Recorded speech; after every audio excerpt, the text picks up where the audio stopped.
Tensions escalate as the White House slaps sanctions on a senior Iranian official.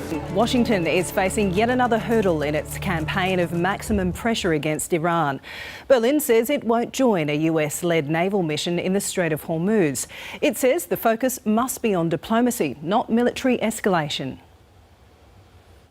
This is one of the world's most important sea passages, and it's where Washington wants its allies to join a naval mission to combat what it calls Iranian aggression. Countries from all across the world who have a vested interest in keeping those waterways open will participate.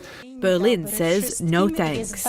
In der derzeitigen zugegebenermaßen ernsten und auch gefährlichen Situation am Golf und in der Straße von Hormuz müssen wir alles daran setzen, eine weitere Eskalation zu verhindern. Washington disappointed by Berlin's rejection. Its ambassador in Germany furious, noting Germany is the biggest economic power in Europe.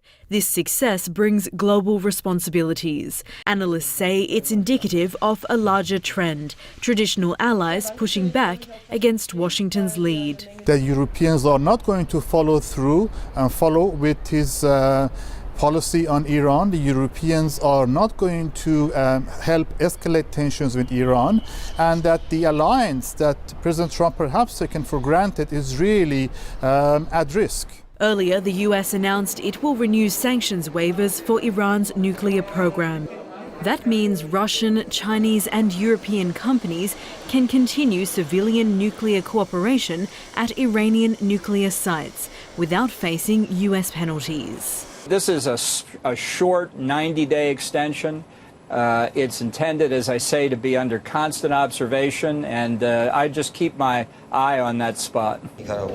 Those countries have been spared, but this time it's Iran's foreign minister who has been slapped with sanctions, which would freeze any US assets owned by Javad Zarif. It has no effect on me or my family, he tweeted, as I have no property or interests outside of Iran. Thank you for considering me such a huge threat to your agenda.